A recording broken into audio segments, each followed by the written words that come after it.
Saludos. ¿Desde qué parte del mundo nos ves? Cuéntanoslo en los comentarios, nos encantará saberlo. Además, puedes apoyarnos gratuitamente dando me gusta y suscribiéndote al canal. En un mundo dominado por reyes y emperadores, existió un tiempo y un lugar donde el poder supremo fluía a través de la línea materna. Viajaremos al antiguo Japón, al trono del crisantemo, para descubrir las historias olvidadas de las emperatrices reinantes, mujeres que no fueron meras consortes, sino soberanas por derecho propio, guiando un imperio con sabiduría y mano firme. Pero su legado fue silenciado, su poder arrebatado por un cambio de ley que las condenó al olvido. Hoy, desenterramos sus crónicas, sus triunfos y sus tragedias personales. ¿Estás listo para conocer a las verdaderas dueñas del poder? En los albores de la historia japonesa, cuando la crónica se entrelaza con el mito, emerge una figura enigmática y poderosa, la reina Himiko. Nuestra única ventana a su existencia proviene de textos chinos del siglo III, principalmente el Gishin no Wajinden, o registros de los 3 reinos. Estos escritos describen a una soberana que gobernaba el país de Yamatai, una confederación de clanes en la tierra de Wa, como se conocía entonces a Japón. Himiko no era una reina en el sentido convencional de un monarca guerrero. Su poder emanaba de una fuente mucho más profunda y misteriosa. Era una suma sacerdotisa, una chamán que actuaba como intermediaria entre los dioses y su pueblo. Se decía que practicaba el Kido, una forma de hechicería o artes demoníacas, y que rara vez se mostraba en público. Vivía enclaustrada en un palacio fuertemente custodiado, atendida por 1000 mujeres y un único hombre que le servía de mensajero y le llevaba comida y bebida. Su autoridad no se basaba en la fuerza militar, sino en el poder espiritual. Los clanes de Yamatai la habían elegido para poner fin a décadas de guerra civil, ungiéndola como su líder indiscutible. Su linaje y su conexión con lo divino eran la argamasa que unía a una nación fracturada. A través de sus rituales y profecías, dictaba la política, enviaba emisarios a la corte china de Wei y mantenía una paz frágil pero duradera. La figura de Himiko establece un precedente fundamental en la historia japonesa. El poder no siempre se empuñaba con una espada, sino que a menudo fluía a través de un linaje femenino conectado directamente con los cielos, un poder que era tanto político como sagrado. 300 años después de la misteriosa Himiko, el trono del crisantemo vio ascender a la primera mujer soberana de la que tenemos registros históricos verificables, la emperatriz Suiko. Su llegada al poder en el año 593 no fue un acto de ambición personal, sino una necesidad política en una era de intrigas y violencia. Japón, en el período Asuka, era un torbellino de luchas de poder entre clanes, principalmente el poderoso clan Soga y sus rivales. El emperador anterior, Sushun, que era medio hermano de Suiko, fue asesinado por orden del jefe del clan Soga, Soga no Umako. Este magnicidio creó un peligroso vacío de poder. En este clima de crisis, la elección de Suiko, viuda del emperador Bidatsu, fue una jugada maestra. Su linaje era impecable. Por parte de padre y madre, descendía de la casa imperial, lo que le otorgaba una legitimidad incuestionable que ningún pretendiente masculino podía igualar en ese momento. Su ascensión fue un acto estabilizador. Al colocar a una mujer en el trono, el clan Soga, al que ella también pertenecía por parte de madre, podía ejercer una influencia significativa sin provocar una guerra abierta por la sucesión. Sin embargo, Suiko no fue una simple marioneta. Durante sus 35 años de reinado, demostró ser una líder capaz y astuta.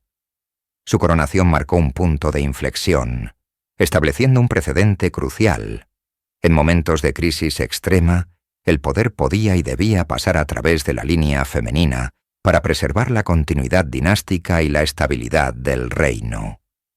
Ella no era solo una emperatriz, era la encarnación de la supervivencia y la sabiduría del linaje imperial en su forma más pura. El reinado de la emperatriz Suiko no puede entenderse sin la figura de su sobrino y regente, el príncipe Shotoku. Juntos, formaron una de las duplas de gobierno más influyentes de la historia de Japón. Lejos de ser un simple testaferro, Suiko ostentaba la autoridad suprema y la legitimidad divina, mientras que Shotoku se convirtió en el arquitecto de las reformas políticas y culturales que definirían una nueva era. Este reparto de poder fue una innovación. Suiko, desde el trono, proporcionaba la sanción y la estabilidad necesarias para que las ambiciosas reformas de Shotoku pudieran llevarse a cabo. Bajo su soberanía conjunta, Japón experimentó una transformación radical. El budismo, que había sido una fuente de conflicto entre clanes, fue promovido oficialmente por la corte, convirtiéndose en una religión de Estado. Se construyeron templos magníficos, como el de Horyuji, que no solo eran centros de fe, sino también de aprendizaje y arte. Shotoku, con el respaldo de Suiko, implementó el Kani Junikai, un sistema de 12 rangos en la corte basado en el mérito y no solo en el nacimiento, un intento de centralizar el poder y reducir la influencia de los clanes aristocráticos.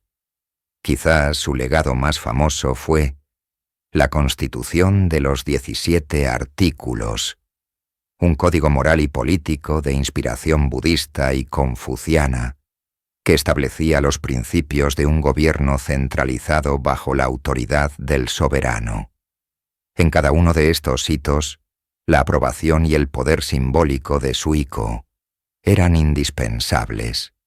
Su papel era el de la máxima autoridad que consagraba el cambio, demostrando que el poder del linaje materno no solo servía para ocupar el trono, sino también para presidir y legitimar una profunda revolución cultural y política. El epicentro del poder imperial en Japón no es un palacio o una corona, sino un asiento, el Takamikura, conocido mundialmente como el trono del crisantemo.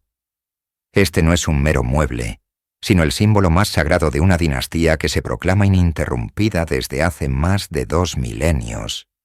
Su poder y significado están intrínsecamente ligados al linaje materno de los dioses.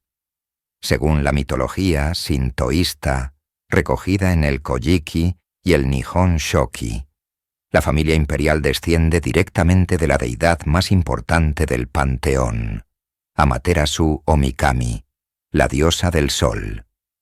Fue ella quien envió a su nieto, Ninigi no Mikoto, a la tierra para gobernar entregándole 3 tesoros sagrados, el espejo Yata no Kagami, la espada Kusanagi no Tsurugi y la joya Yasakani no Magatama. Estos tesoros, que validan la autoridad de cada nuevo soberano, representan la conexión divina transmitida a través de las generaciones. El trono del crisantemo es la manifestación física de este mandato celestial. Cada emperador o emperatriz que asciende al Takamikura no solo se convierte en el jefe de Estado, sino también en el sumo sacerdote o sacerdotisa del sintoísmo, el intermediario entre el cielo y la tierra.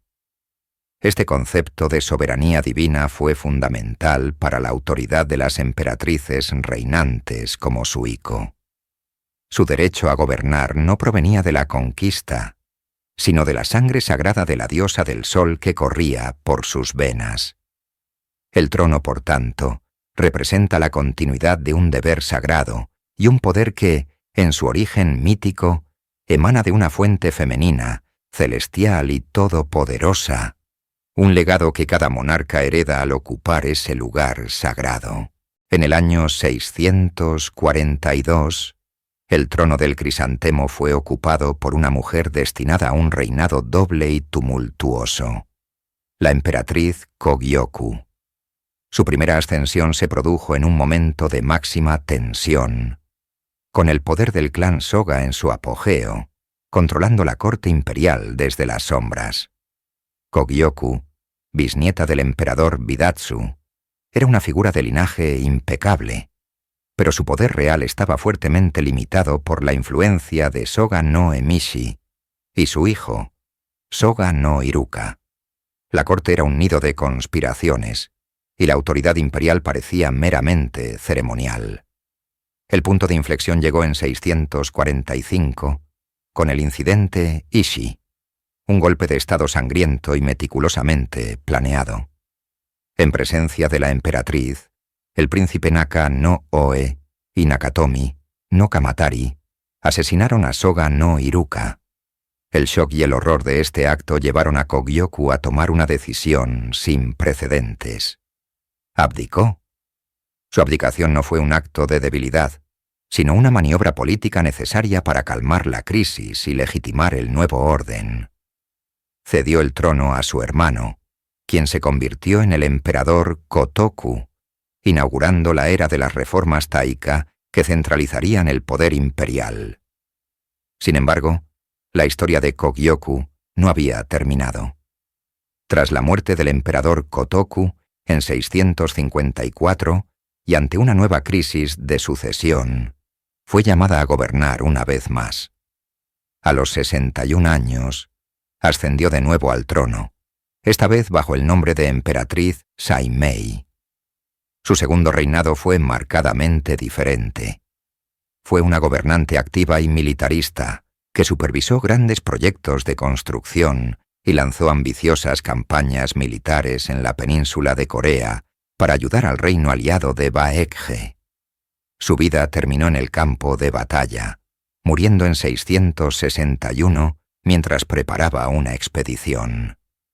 Kogyoku Saimei fue una superviviente, una emperatriz que gobernó, se retiró y regresó, demostrando una resiliencia extraordinaria en una de las épocas más violentas de la historia japonesa. Con el amanecer del siglo VIII, Japón entró en una de sus eras más transformadoras, el período Nara. Este no fue solo un cambio de calendario, sino el nacimiento de un nuevo concepto de nación. La costumbre de mover la capital con cada nuevo reinado, una práctica costosa e ineficiente, fue abandonada. La ambición ahora era construir una capital permanente y grandiosa, un centro de poder, cultura y religión que rivalizara con Chang'an, la espléndida capital de la dinastía Tang en China. Así nació Heiyō-kyō, la ciudad que hoy conocemos como Nara. Este período, que se extendió desde 710 hasta 794, representó la consolidación del Estado centralizado bajo el sistema legal y administrativo conocido como Ritsuryo. Pero lo más notable para nuestra historia es que el período Nara se convirtió en la edad de oro de las emperatrices reinantes. El poder, firmemente anclado en el linaje materno, alcanzó su cenit. Durante estas décadas, el trono del crisantemo sería ocupado por una sucesión de mujeres formidables que no solo gobernaron, sino que definieron activamente el rumbo de la nación. Las emperatrices Genmei y Gensho, madre e hija, supervisarían la fundación de la capital y la compilación de las primeras crónicas nacionales, cimentando la ideología imperial. Más tarde, la emperatriz Koken, quien reinaría 2 veces bajo diferentes nombres, llevaría el patronazgo budista a niveles sin precedentes, dejando un legado arquitectónico y espiritual que perdura hasta hoy.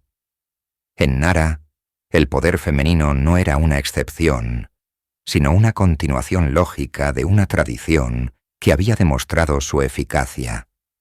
Estas mujeres no eran meras regentes o figuras decorativas, eran estrategas, legisladoras, patronas de las artes y, sobre todo, las guardianas de la voluntad divina y la estabilidad del imperio en una era de florecimiento cultural sin igual.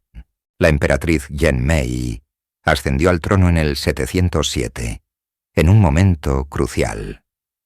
Era la madre del príncipe heredero Obito, pero este era demasiado joven para gobernar.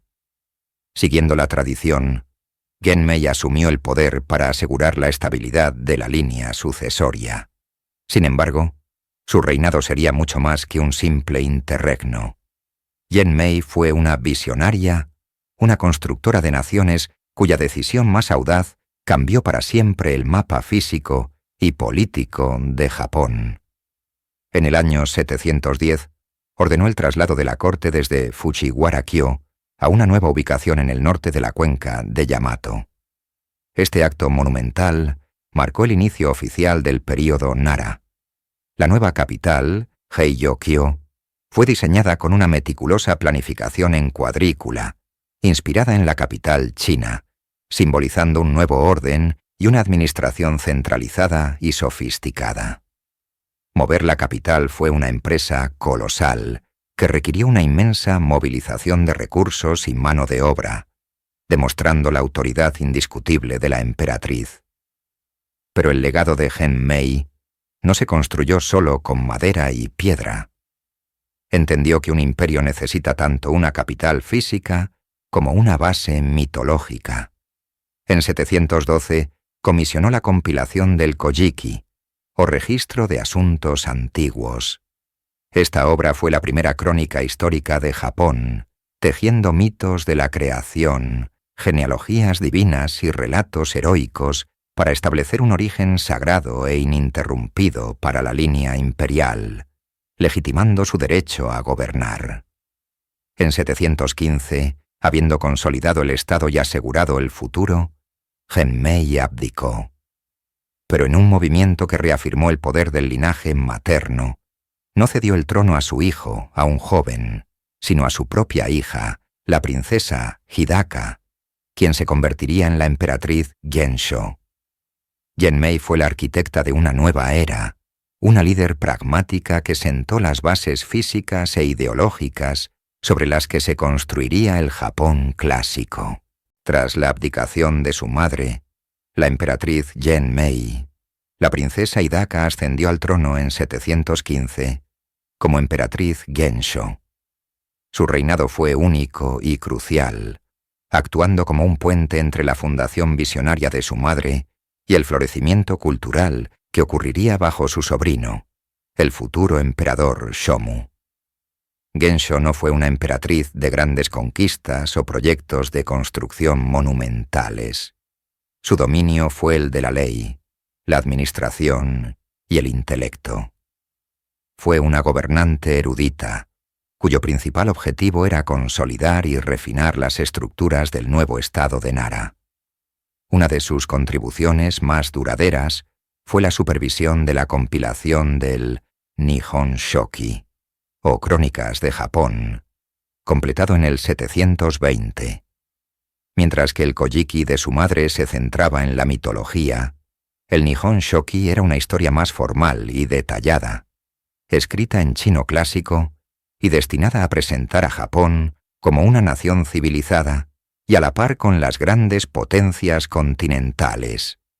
Fue un acto de diplomacia cultural y una afirmación de la soberanía japonesa. Además de su patrocinio histórico, la emperatriz Gensho se dedicó a perfeccionar el sistema legal. Bajo su mandato, se compiló el Código Yoro, una revisión y expansión del anterior Código Taijō. Este conjunto de leyes penales y administrativas se convirtió en la columna vertebral del gobierno japonés durante siglos, definiendo todo, desde la recaudación de impuestos hasta la organización de los ministerios. El reinado de Gensho, que duró hasta su abdicación en 724 a favor de su sobrino, fue un período de calma y progreso intelectual. Aseguró que las audaces reformas de sus predecesores no se desmoronaran, sino que se arraigaran profundamente en la burocracia y la cultura de la nación.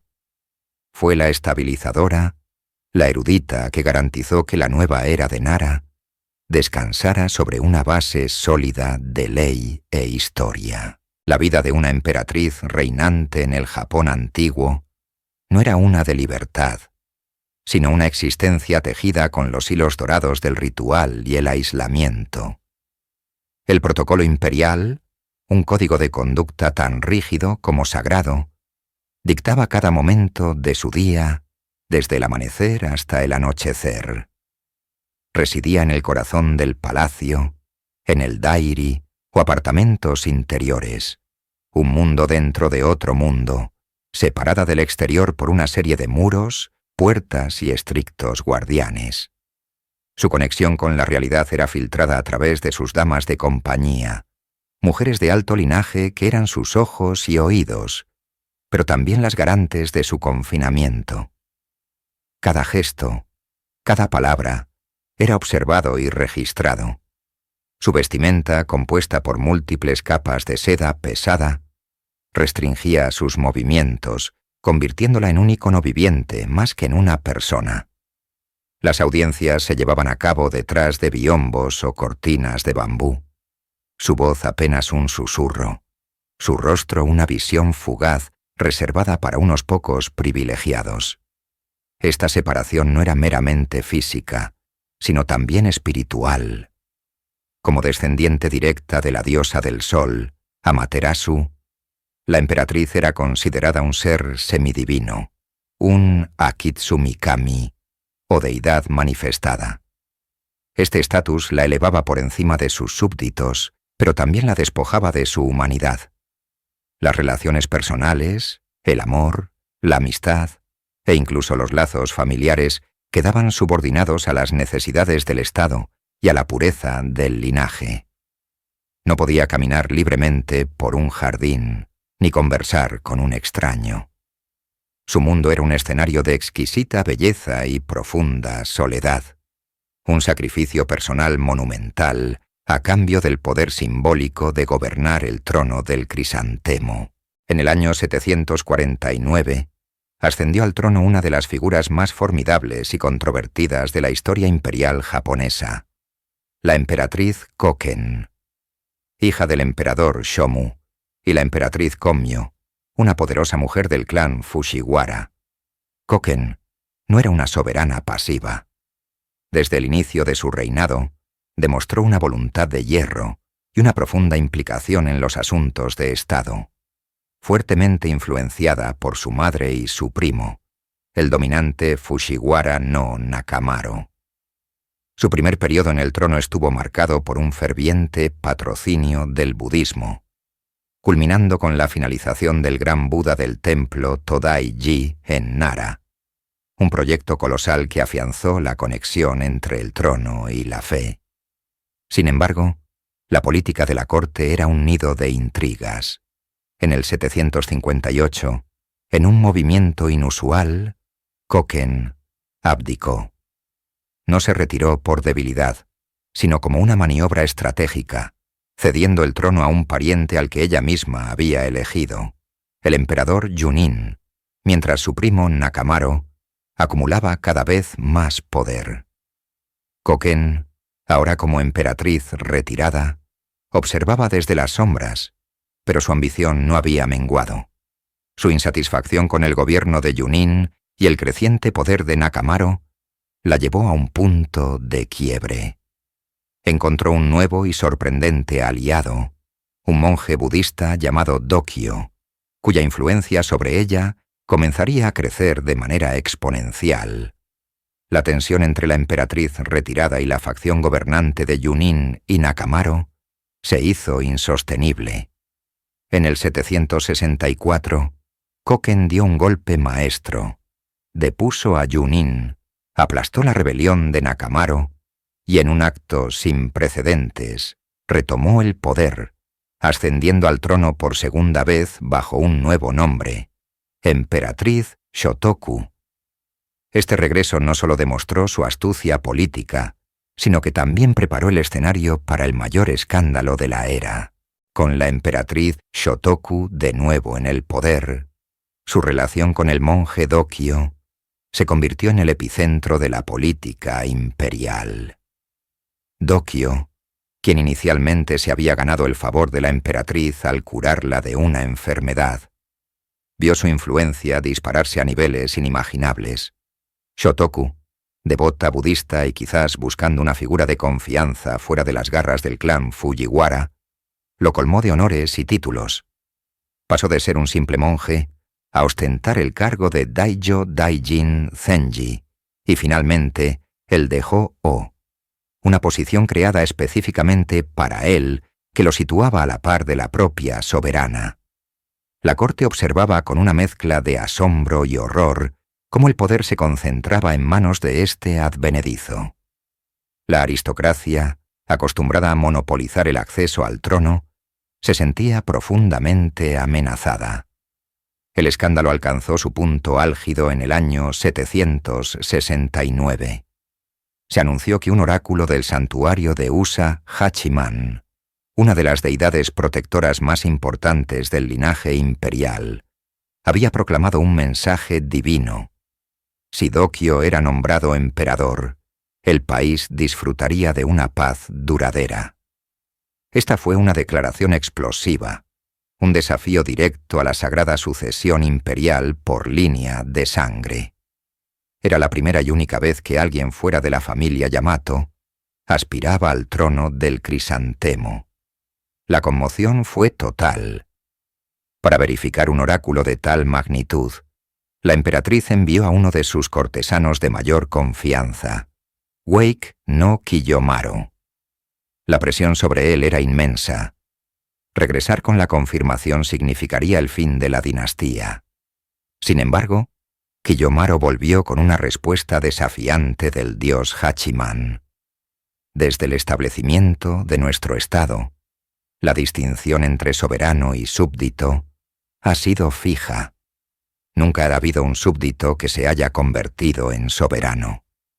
El trono del sol celestial será sucedido por la línea imperial.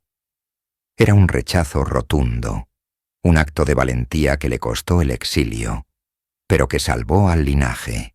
La muerte de la emperatriz Shotoku en el año 770, sin haber nombrado un heredero, dejó un vacío de poder y marcó el final abrupto del escándalo Dokyo. El monje, despojado de su protectora, fue inmediatamente despojado de todos sus títulos y poder y exiliado a una provincia remota donde murió en el olvido. Pero las repercusiones de su ambición y de su relación con la emperatriz resonarían durante siglos. El caso Dokyo se convirtió en el arma perfecta para la aristocracia cortesana, especialmente para el clan Fujiwara, que había visto su influencia amenazada. El argumento que esgrimieron fue simple y devastador. Las mujeres en el trono eran emocionalmente volubles y susceptibles a la manipulación de figuras externas y ambiciosas, poniendo en peligro la integridad y la pureza de la línea de sucesión divina. El escándalo fue presentado como la prueba irrefutable de este supuesto defecto inherente al gobierno femenino. A partir de ese momento, se forjó un nuevo y poderoso consenso político. Aunque no se promulgó una ley explícita, la élite de la corte tomó medidas para asegurar que ninguna mujer volviera a ocupar el trono del crisantemo como soberana reinante. Se modificaron las interpretaciones de las leyes de sucesión y se promovió activamente la idea de que el rol de la mujer en la familia imperial era el de consorte, madre de futuros emperadores, pero nunca el de gobernante por derecho propio.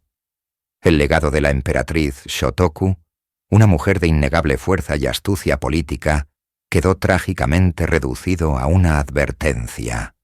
El poder que ella y sus predecesoras habían ostentado fue clausurado.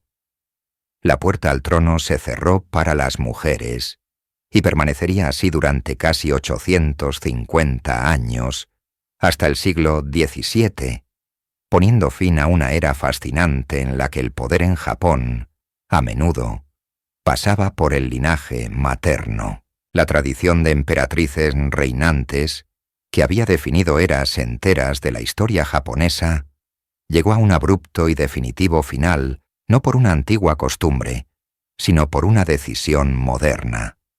Aunque a menudo se le compara con la ley sálica europea, la exclusión formal de las mujeres del trono del crisantemo fue una construcción del siglo XIX. El punto de inflexión fue la promulgación de la ley de la Casa Imperial en 1889, un pilar legislativo de la restauración Meiji. Este documento, fuertemente influenciado por el modelo constitucional prusiano, buscaba crear una monarquía centralizada, fuerte y, sobre todo, predecible a los ojos de las potencias occidentales.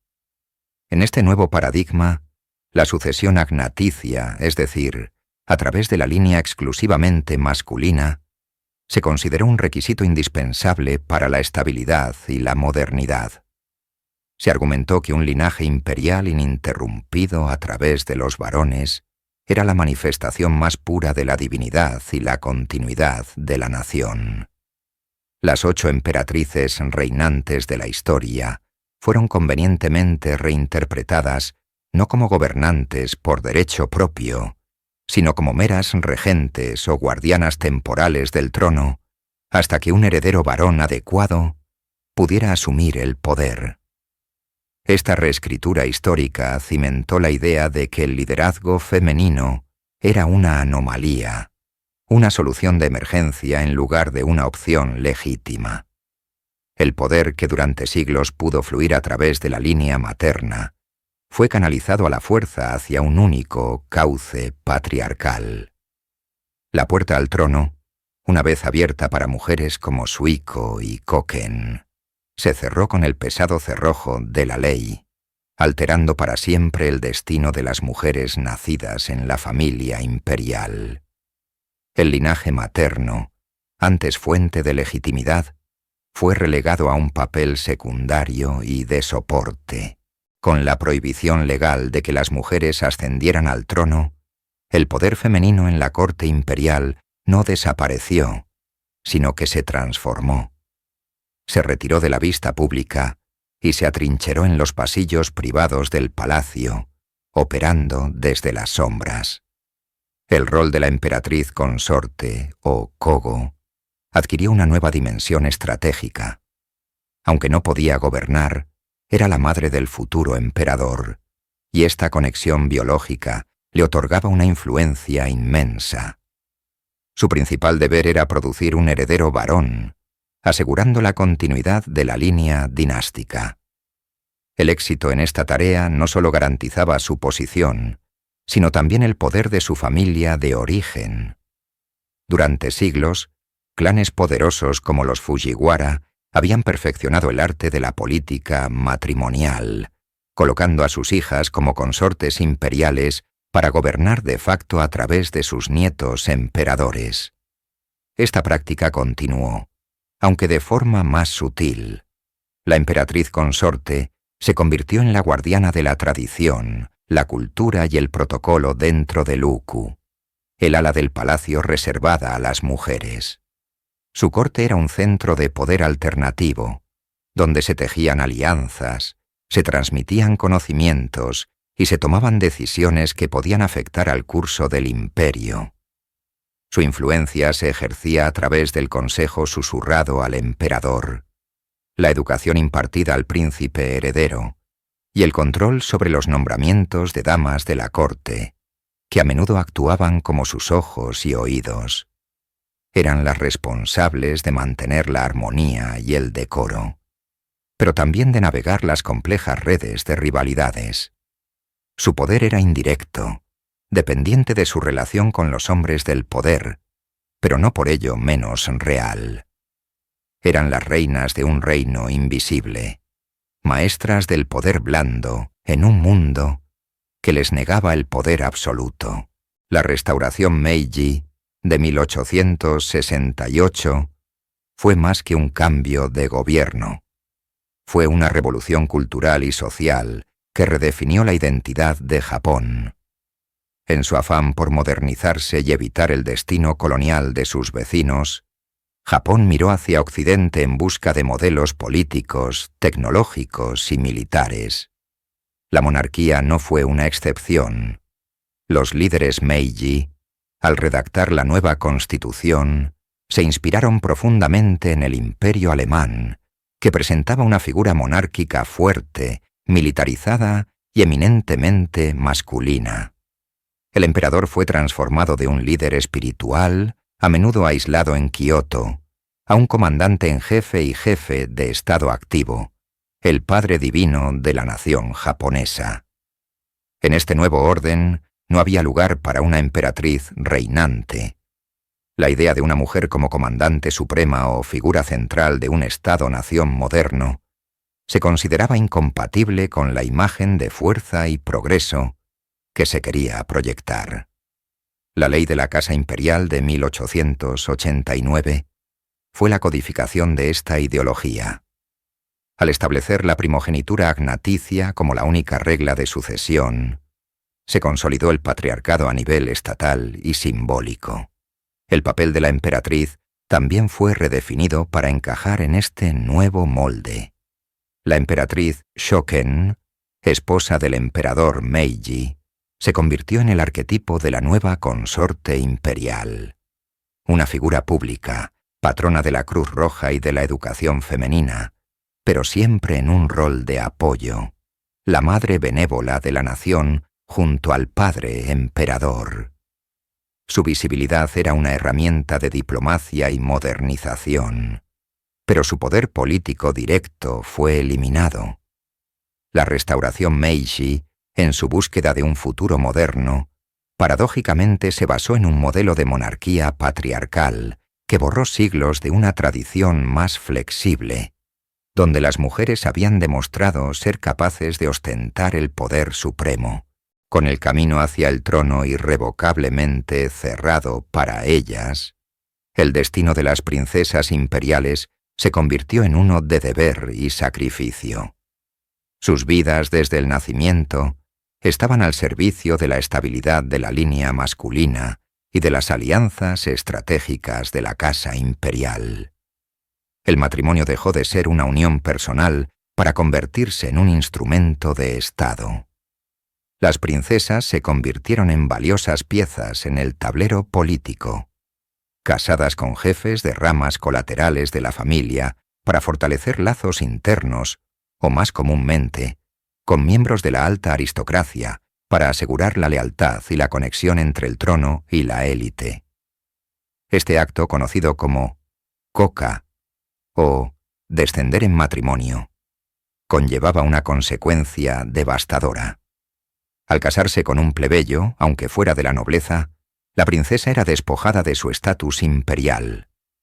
Perdía su título, su lugar en la familia y su asignación del Estado, siendo absorbida por la familia de su esposo. Era un exilio dorado, una vida de privilegio pero separada para siempre del núcleo de poder y de la identidad con la que había nacido. Esta práctica aseguraba que no se crearan demasiadas ramas imperiales que pudieran suponer una carga para el erario público o generar pretendientes rivales al trono. Para las mujeres involucradas, a menudo significaba abandonar sus sueños y afectos personales por el bien del deber.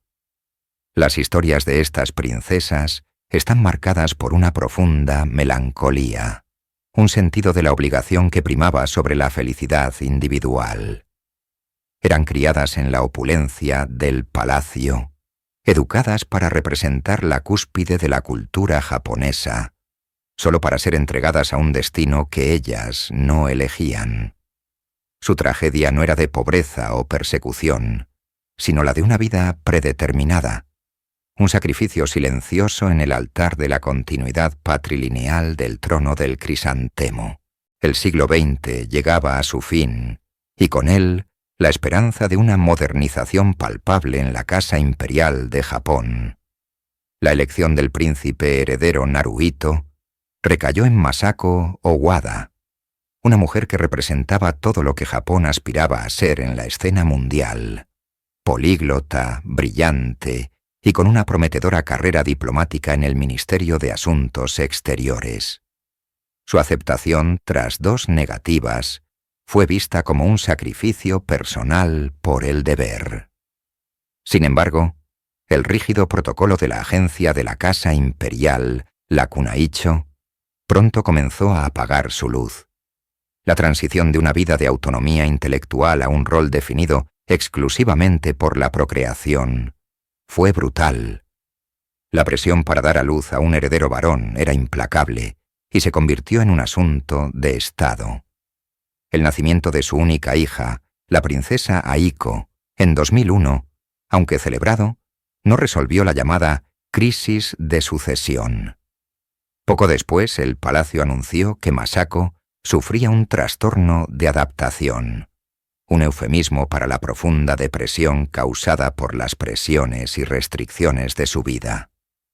Durante más de una década, sus apariciones públicas fueron escasas, su sonrisa forzada, su sufrimiento evidente. El mundo observaba la tragedia de una mujer excepcional confinada en una jaula de oro, un símbolo del choque entre las aspiraciones de la mujer moderna y las demandas de una institución anclada en el pasado. Su lento y gradual regreso a la vida pública, apoyada incondicionalmente por su esposo Naruhito, culminó con su ascenso al trono del crisantemo como emperatriz en 2019. Su historia no es solo la de una princesa, sino la de una lucha silenciosa y tenaz por la propia identidad frente al peso aplastante de la tradición. El nacimiento de la princesa Aiko en 2001 no hizo más que agudizar una crisis que llevaba décadas gestándose en silencio. La ley de la Casa Imperial de 1947, impuesta durante la ocupación estadounidense, es categórica. Solo los varones descendientes por línea paterna del emperador pueden heredar el trono. Con la llegada de Aiko, la línea de sucesión se había detenido. Por primera vez en la historia moderna, no había ningún varón joven en la familia imperial. Este vacío provocó un intenso debate nacional. El primer ministro Junichiro Koizumi, a principios de los 2000, impulsó la creación de un panel de expertos para estudiar la posibilidad de reformar la ley y permitir que una mujer ocupara el trono. La opinión pública era abrumadoramente favorable. La idea de una emperatriz Aiko era popular y vista como un paso lógico hacia la igualdad de género.